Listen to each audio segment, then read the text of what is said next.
दमोह जिले के लोगों के लिए एक और परियोजना का लाभ अब मिलने वाला है। दरअसल नर्मदा सुनार कोपरा लिंक परियोजना को स्वीकृति मिल गई है। पथरिया के पूर्व विधायक लखन पटेल के प्रयासों से इस योजना को अब स्वीकृति मिली है और आगामी दिनों में 3000 करोड़ की इस परियोजना का शुभारंभ भी होगा। मालूम हो कि मध्य प्रदेश शासन के पूर्व वित्त मंत्री जयंत मलैया के प्रयासों से इस लिंक परियोजना को लेकर के लखन पटेल के द्वारा विधानसभा में सवाल उठाए गए और अब इस परियोजना का शुभारंभ और इसको स्वीकृति केंद्रीय जल शक्ति मंत्री श्री शेखावत और केंद्रीय जल शक्ति राज्य मंत्री प्रहलाद सिंह पटेल के प्रयासों से इस योजना को स्वीकृति मिली है और इसका लाभ अब दमोह जिले के लोगों को मिलेगा। इस मामले को लेकर के पूर्व विधायक लखन पटेल का कहना है कि जितनी भी बड़ी परियोजनाओं के कार्य होंगे वो भारतीय जनता पार्टी के विधायकों के द्वारा किए जाएंगे, भारतीय जनता पार्टी के नेता करेंगे। उन्होंने कांग्रेस नेताओं के द्वारा किए जा रहे इस लिंक परियोजना के दावों को खोखला बताया और कहा कि उन्होंने 2015 में 2015 और 2016 में इस परियोजना को लेकर विधानसभा में अपने सवाल रखे थे जो सदन में रिकॉर्डेड हैं और उसको लेकर के इस परियोजना को मंजूरी मिली है। आगामी दिनों में 3000 करोड़ की इस परियोजना के माध्यम से नर्मदा नदी का जल लिफ्ट करके सुनार नदी और कोपरा नदी में किया जाएगा, जिससे किसानों को जहां खेती के लिए पानी मिल सकेगा वहीं ग्रामीणों को शुद्ध पेयजल भी प्राप्त होगा। उन्होंने स्थानीय कांग्रेस नेताओं के दावों को सिरे से नकारते हुए, हंसते हुए, टालते हुए कहा कि जो भी कार्य होंगे वह भारतीय जनता पार्टी के नेता करेंगे। क्या कुछ कहा पूर्व विधायक लखन पटेल ने इस लिंक परियोजना को लेकर, आपको सुनाते हैं। Bureau report, ACN news. Actually जो अभी मैं 2-4 दिन से जो मैं देख रहा हूँ, अखबार में भी मैंने पढ़ा और व्हाट्सएप और फेसबुक पर भी चल रहा है कि नर्मदा नदी को जोड़ने का, जो सुनार नदी कोपरा को नदियों से नदियों को जोड़ने की जो योजना है, ये बहुत पुरानी योजना है। जब मैं विधायक था मैंने शायद पत्र भी अपना व्हाट्सएप पे डाला है 2015 का, मुख्यमंत्री जी का पत्र भी उसमें डाला है और उस समय विधानसभा में तत्कालीन माननीय मलैया जी सिंचाई मंत्री थे। उस समय पर विभाग की मांगों की चर्चा पर मैंने ये मांग रखी थी और उस मांग को लेकर माननीय मलैया जी ने, जब दमोह माननीय मुख्यमंत्री जी आए थे उस समय उन्होंने इस बात को रखा था। माननीय मुख्यमंत्री जी ने उस समय पर आश्वस्त किया था मंच से कि इसका सर्वे कराया जाएगा और जो भी पॉसिबिलिटीज़ होंगी उसको आगे बढ़ाया जाएगा। परंतु ये बात इसलिए आगे नहीं बढ़ पाई क्योंकि 17 की बात है ये, जब इसका सर्वे हुआ। एक मुर्गा टोला एक जगह है, मैं आपको इतनी डीपली बता सकता हूँ कि उसके सर्वे में उस समय तत्कालीन चीफ इंजीनियर थे मिस्टर चौबे जी खुद गए थे वहाँ और भी बहुत सारे अधिकारियों के साथ, चूँकि माननीय मलैया जी ने कहा था ये उसको करना है बुंदेलखंड में पानी लाने के लिए, इससे अच्छा कोई काम नहीं हो सकता।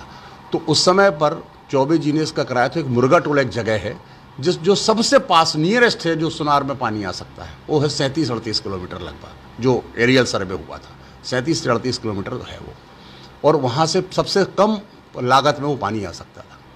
तो उस समय पर ये इसकी सर्वे हुआ। इसकी जब देखिए, आप भी समझते हैं कोई बहुत बड़ी परियोजना, ये लगभग 3000 करोड़ की परियोजना है, इतनी छोटी परियोजना नहीं है। तो उसके लिए बजट और सारी चीज़ों की व्यवस्था करना पड़ता। तो प्रोसेसर चल रहा था। उसके बाद चुनाव आ गए। चुनाव के बाद सरकार बदल गई तो अब आप जानते हो क्या हुआ। कुछ लोगों ने जो भी उसमें अपना क्रेडिट लेने की कोशिश की, मुझे नहीं पता, लेकिन मैं ये अच्छे से कह सकता हूँ और सारे सबूतों के साथ, ये मांग मेरी सबसे पुरानी है और मांग पुरानी होने के साथ साथ मेरा ये संकल्प है कि जब कभी भगवान अवसर देगा तो इस काम को ज़रूर करूँगा, क्योंकि मेरे कार्यकाल में जितने काम थे मैंने हाथ में लिए, भगवान के आशीर्वाद से सारे के सारे पूरे हुए। सिर्फ एक चीज़ को छोड़ के जो मेरे मन में रह गई, मैं आज आपके माध्यम से कहना चाहता हूँ। एक मेरे मन में एक पुल था बहुत ज़रूरी सीतानगर के पास, जो किसी की भूल से मात्र लिखने की चूक होने के कारण वो रह गया, नहीं तो वो भी पूरा हो जाता। सारे के सारे काम जितने मैंने 5 साल में हाथ में लिए, सारे के सारे काम पूरे हुए। और देखिए, करेगा जब भी कोई ये काम, वो सिर्फ भारतीय जनता पार्टी के लोग करेंगे। आज हमारे प्रहलाद पटेल जी जल शक्ति मंत्री हैं, वो भी इस में हाथ बटाएंगे और भारतीय जनता पार्टी ने ही बड़े बड़े काम जितने भी हुए हैं वो सारे के साम कार्य भारतीय जनता पार्टी के समय। मैं एक उदाहरण देना चाहता हूँ आपको, आप इसको अभी आपको बताना चाहता हूँ 2017 में जोड़ी परियोजना 300 करोड़ 340 करोड़ या 345 करोड़ रुपए की सैंक्शन हुई थी मेरे समय पर।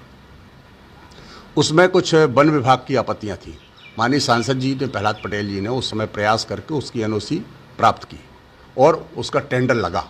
टेंडर लगने के बाद मुश्किल से 1 महीने बाद, 1.5 महीने बाद आचार संहिता लग गई, उस टेंडर नहीं हो पाया। उसके बाद सरकार बदल गई। मैं दुर्भाग्य की बात ये कहना चाहता हूं कि उन 15 महीनों में 5 बार टेंडर लगा, जो रिकॉर्डेड है। किसी ठेकेदार ने टेंडर नहीं लिया वो, क्योंकि उसको भरोसा नहीं था कि ये हम अगर इतना पैसा फंसाएंगे 100 करोड़ रुपए, तो हमारा पैसा पेमेंट होगा कि नहीं होगा। और उस समय की परिस्थितियां जो थी, ठेकेदारों को कितनी परेशानी थी, कितना पैसा किसको देना पड़ता था, ये सारी बातें आप जानते हैं। तो किसी ठेकेदार ने 5 टेंडर होने के बाद ले लिया। सौभाग्य की बात यह है कि 15 महीने बाद जो सरकार बदली और पहला टेंडर हुआ और वो टेंडर स्वीकृत हो गया। टेंडर सरकार के किसी ठेकेदार ने ले लिया, क्योंकि भारतीय जनता पार्टी की सरकार आ गई थी। और वो टेंडर लेने के बाद अभी उसका काम पूरा, लगभग सर्वे का काम हो चुका है। एक क्या होता है कि वन विभाग से एक एनओसी पहले मिलती है और काम शुरू करने के बाद एक एनओसी फिर से लेना पड़ती है। उसकी प्रक्रिया जारी है। माननीय सांसद जी से मैंने कहा था कि उसकी एनओसी आप जल्दी करा लें। उन्होंने भी आश्वस्त किया है। अधिकारियों से मेरी बात हुई है, उन्होंने कहा कि मुश्किल से 1 महीने के अंदर उसकी एनओसी अपने को प्राप्त हो जाएगी। तो ये इसका काम भी, और वो शायद अभी बरसात में भी ऐसी जगह है कि वहाँ बरसात में भी काम चल सकता है। बरसात में नहीं होगा तो बरसात बाद काम शुरू हो जाए। आप जरा कल्पना करिए, अगर ये सरकार नहीं बदलती तो क्या वो जूड़ी का टेंडर हो पाता? और उससे जो 40-50 गांव का जो नुकसान होता, उसका जिम्मेवार कौन होता? उसकी जिम्मेवार सिर्फ और सिर्फ कांग्रेस होती।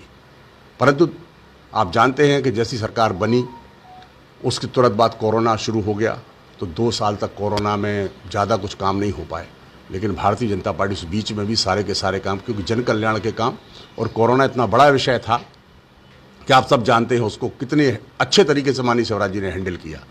तो ये जो काम, बड़े बड़े काम हैं, आज इतने बड़े बड़े काम जो हुए हैं, वो सिर्फ और सिर्फ भारतीय जनता पार्टी के साथ। चाहे वो सड़कों के काम हो, चाहे आज प्रधानमंत्री आवास के काम हो, चाहे डैमों की सिंचाई के काम हो। कांग्रेस की सरकार इस प्रदेश में लगभग 50 साल रही। उस समय मात्र दमोह जिले के अंदर 2% सिंचाई थी, मात्र 2%। आज जैसे ही हमारे डैम सारे पूरे होंगे, दमोह जिले की लगभग 74-75% सिंचाई हो जाएगी। आप ये क्या 15 साल की उपलब्धि कम है क्या? और मैं इस बारे में भी आप सबको कहना चाहता हूँ, नर्मदा नदी का पानी अगर कोई लाएगा तो वो भारतीय जनता पार्टी के नेता, वो जो भी हो, मैं ये नहीं कह सकता मैं ही लाऊंगा या कोई और लाएगा। जो भी लाएगा वो सिर्फ भारतीय जनता पार्टी के लोग कर पाएंगे। ये कांग्रेस के लोग या दूसरे लोग सिर्फ बातें भर कर सकते हैं। देखिए, मैं किसी के व्यक्तिगत उसमें बहुत ज़्यादा नहीं जाना चाहता, लेकिन दस्तावेज तो बोलते हैं, डॉक्यूमेंट तो बोलते हैं। मैं डॉक्यूमेंट दिए हुए हैं, आपके पास भी शायद पहुंच गए हो, नहीं पहुंचे हो तो मैं आपके पास पहुंचा देता हूं। उसमें किस समय पे मेरा पत्र था, किस समय पे माननीय मुख्यमंत्री जी ने लिखा, क्या घोषणा हुई, क्या उस पर कब सर्वे हुआ, कटिंग में भी है। और इससे बड़ी बात, विधानसभा के अंदर रिकॉर्ड में आज भी वो चीज़ उपलब्ध है। तारीख देख के आप उस रिकॉर्ड को सुन भी सकते हैं और दस्तावेज को निकाल भी सकते हैं। जिसको भी अगर लगता है तो दस्तावेज निकाल सकता है। ये बात मेरे ख्याल 16 की है, 2016 की बात है। तो 16 पहले आता है कि 22 पहले आता है, या 19 पहले आता है, या 21 पहले आता है? मेरे ख्याल से 16 पहले आता है। तो जो 16 में काम करेगा वही उसके ही परिणाम होंगे। हो सकता है, ये देखिए, प्रयास सबको मिलकर करना चाहिए, उसमें कोई दो राय नहीं। सब मिलकर प्रयास करें, जनता के हित सब करें, क्या दिक्कत है उसमें? करना चाहिए सबको प्रयास। लेकिन मैं फिर कह रहा हूं इस बात को कि जब भी कोई बड़ा काम होगा तो सिर्फ भारतीय जनता पार्टी के लोग करेंगे, भारतीय जनता पार्टी के नेता करेंगे, क्योंकि वो जमीन पर काम करना जानते हैं।